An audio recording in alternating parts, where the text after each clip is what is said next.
All right. May I start? Yes. All right. Hello. Good evening. And I'll make this quick and painless. For the record, I'm Delegate Sandy Bartlett. The goal of House Bill 1107 is to get kids out of adult detention. One thing you've heard all day long is we have kids in adult detention. We have kids in adult detention. Did you hear 23 and 1? That means when they're in adult detention, sometimes a child could be in restrictive housing for 23 hours, out for 1. So House Bill 1107 does 2 things. Well, it does more than that, but definitely 2 things. And that is, 1, it codifies restrictive housing requirements for with the use of children and adults, so that no one is incarcerated in restrictive housing longer than 6 hours. Now, you will see in the only opposition testimony that we have from Department of Juvenile Services that they state that they only go up to 1 hour. That's fine. I don't have a problem with that. It says up to 6 hours, so I don't have a problem with that. Currently, Maryland is in violation of federal law. Maryland is losing money. The Secretary Schiraldi mentioned the Juvenile Justice and Delinquency Prevention Act, JJDPA. That is federal funding that we get if we follow the law. We're not following the law. We're not in compliance. We're losing money up to $500,000 per year because we have to put children in, well, according to DJS, we're putting children in adult detention facilities, as you will hear, and they are in restrictive housing, but they're not fully separate by sight and sound as they're supposed to be. I went to Jennifer Road Detention Center. I went to the Baltimore Juvenile Justice Center, night and day. The children in the Baltimore Juvenile Justice Center, some are charged as adults, but even then, they have a better situation than those in a detention center. The correctional administrators are here today. They're going to tell you their position, but I will tell you that what they had to do was pull down a screen. That was the best that they can do because it's just the adult facilities are not made for children. Also, let me just tell you, DJS is going to says that they don't have capacity. Let me let you know that it was DJS who brought this bill when it was required in 2021. The federal law said you get 3 years to get your act together. Here comes DJS, emergency bill number 1, emergency bill number 2, and we never got it. We got 1 passed. JPR got 1 passed 1 year. We've never gotten the 2 passed. We've never gotten the bill passed in both chambers. So here we are. Let's pass the bill. Let's get in compliance, and let's get our federal dollars. Good evening, Mr. Chair and members. For the record, I'm Emily Virgin, Director of Advocacy and Government Relations at Human Rights for Kids. This bill seeks to protect children against solitary confinement in 2 ways: by placing strict requirements on its use while still allowing for a temporary cooling off period, and by prohibiting children from being held in adult facilities.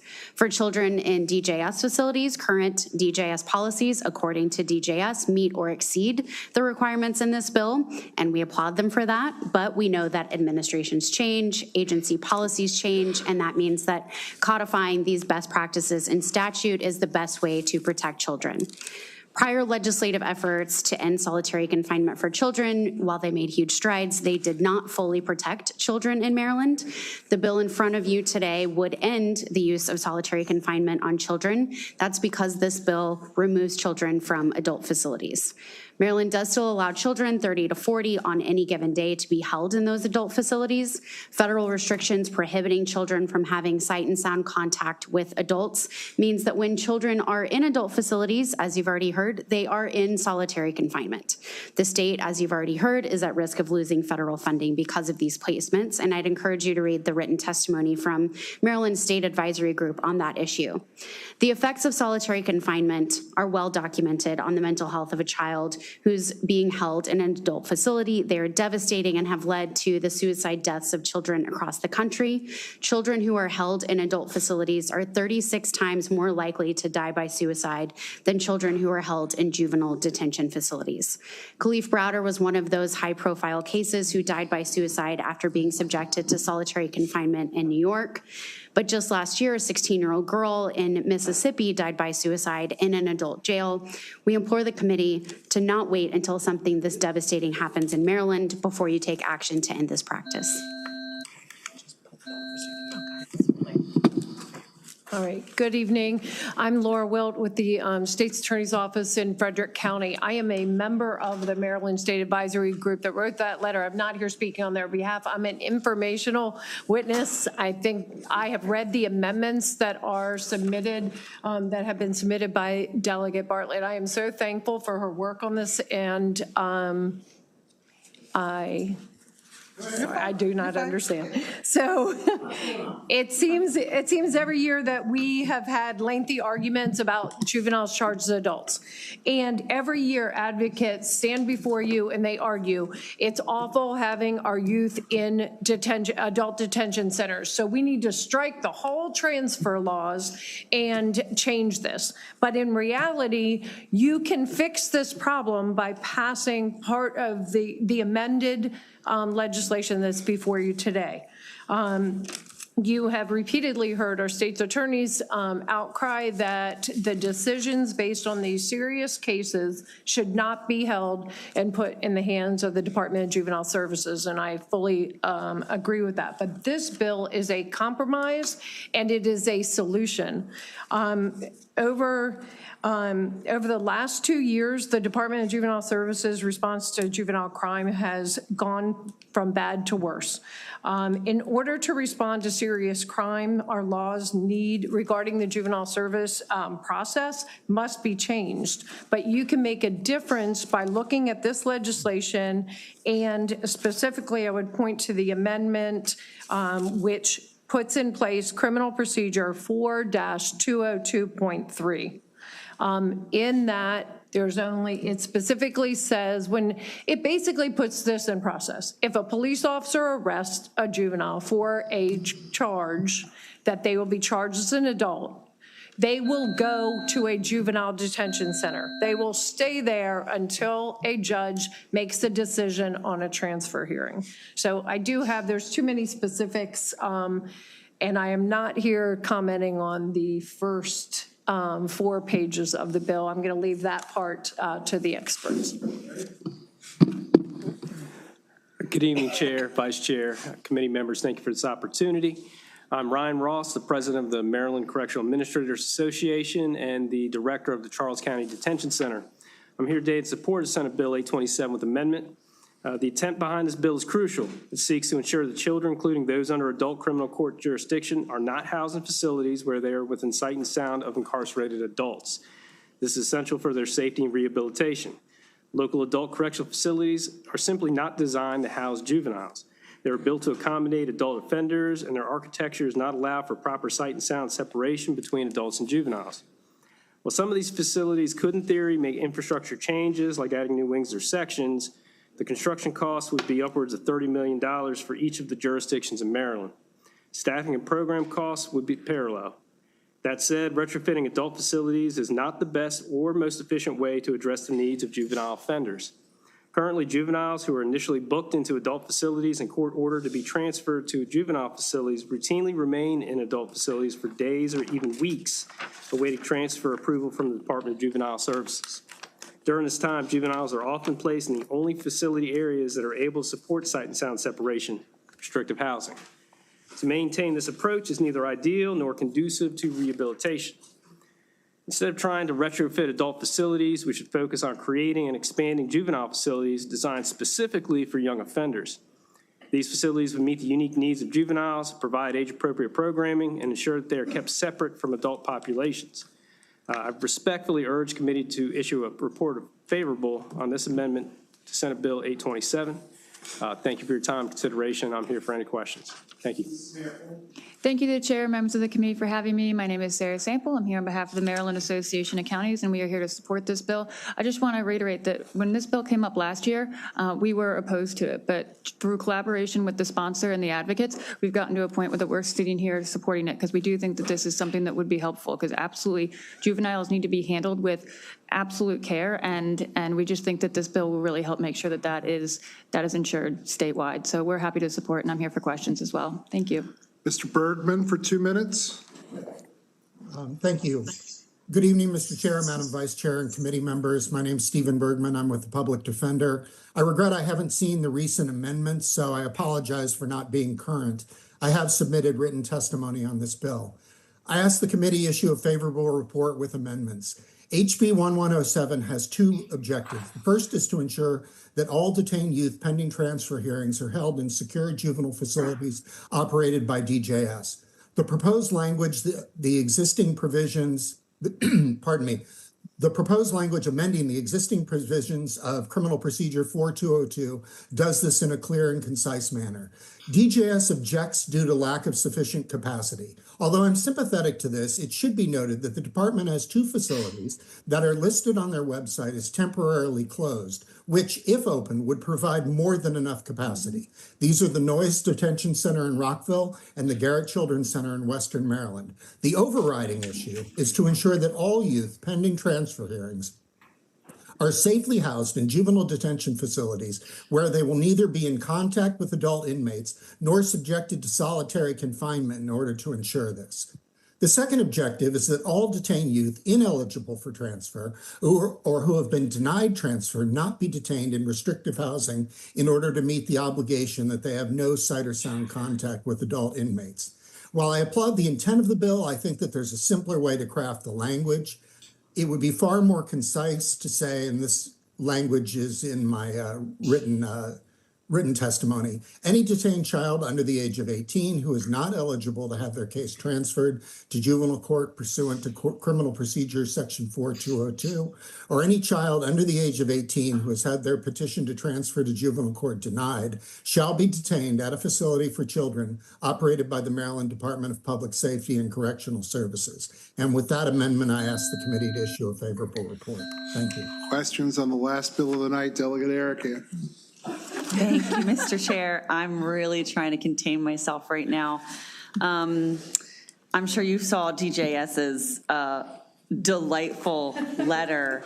I'm going to just word vomit and then get your response back. So not only do they say, oh, we don't keep kids in solitary, but when we do, insert words here, that's neither here nor there. But then farther down, they're opposed to this, while earlier today, the very same kids we're talking about earlier today would end up in this facility. But in this letter now they say, oh, unfortunately, it would cause overcrowding and unnecessary delays. Oh, but wait, there's more, a $45 million price tag.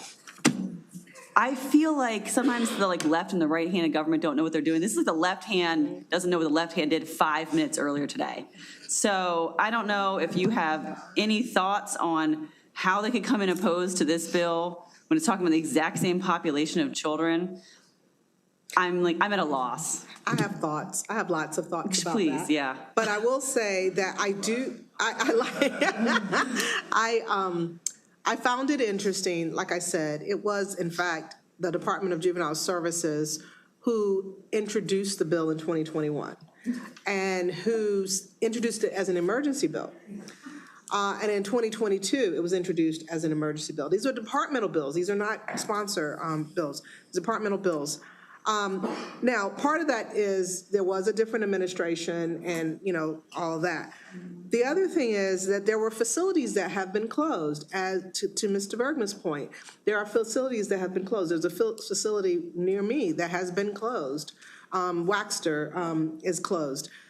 I think Mr. Bergman makes a good point, and that is if any of the closed facilities, and I know that some people don't like the idea of opening facilities, and I get that, opening meaning creating more facilities, but if it means totally I'm trying not to think of a swear word right now, and totally messing up a child's mind, if it means totally not putting them in restrictive housing for 23 hours a day, if it means keeping them away from adults, and if it means that, then yes, we do need to reopen one of the facilities that have been closed, or do what they've said they can do in 1433, I think it is. Do what they said they can do. Move the children out quickly, electronic monitoring for some, and being, community detention with electronic monitoring for some children who could actually apply to that. And in those cases that can move quickly in the system because perhaps we do pass 1433, which I support, then yes, then we would have the facilities. But to come outright and oppose the bill, I found it very interesting. And also, I just think that I will say that I have heard specifically, and in a commission meeting, a work group, I specifically asked, could DJS have children in their facility who are in these adult facilities? And the answer was yes. So now the answer is no, we don't have capacity. And I just think that, and we're talking 35, anywhere between 30 and 40 kids. So we're not Right. talking hundreds. Right. We're talking anywhere between 30 and 40 kids. Yeah, to the cost of $45 million allegedly. I mean, I think you were really kind about it. I don't know if I'll ever be able to believe a testimony brought in here again at this point after what I've seen today. So I think you were very generous in your response. Delegate Valentine with what I believe will be the last question on this bill. Thank you, Mr. Chair. No pressure. Thank you, Mr. Chair, and thank you, Delegate, for bringing the bill. My question is specific to Assistant State's Attorney, Ms. Wilt. You mentioned in your testimony that it was informational, and you also mentioned some of the amendments, and I've got some notes here.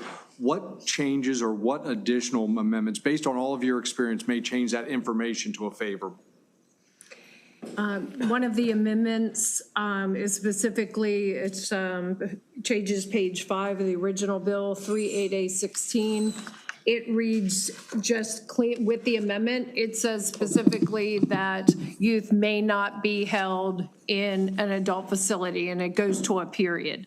And I think it needs to say without a hearing as defined in CP 4-202.3, which is the new language in the second part of the amended language. And then in CP 4-202.3, that's the other amendment. That one says all kids should be held in a juvenile facility, and it uses the language while awaiting trial or other legal process. I would strike that because that could be interpreted differently in every jurisdiction and make it while awaiting the transfer hearing. And then I believe that covers, so Mr. Bergman and I aren't exactly on the same page, but that would cover every youth before they have the doctors testify, before that long hearing where a judge decides adult or juvenile court. Those amendments would cover all of those youth must be kept in a juvenile facility. Thank you. And ironically, that's exactly what was done in the departmental bill of 2022, House Bill 877, if you want to look it up, 2022, House Bill 877, 4-202.3 was included. Thank you. Thank you. All right. Thank you very much. That concludes the testimony on House Bill 1107. Committee, I need your indulgence for just a moment. So thank you all very much for coming and testifying tonight, but I need to bring to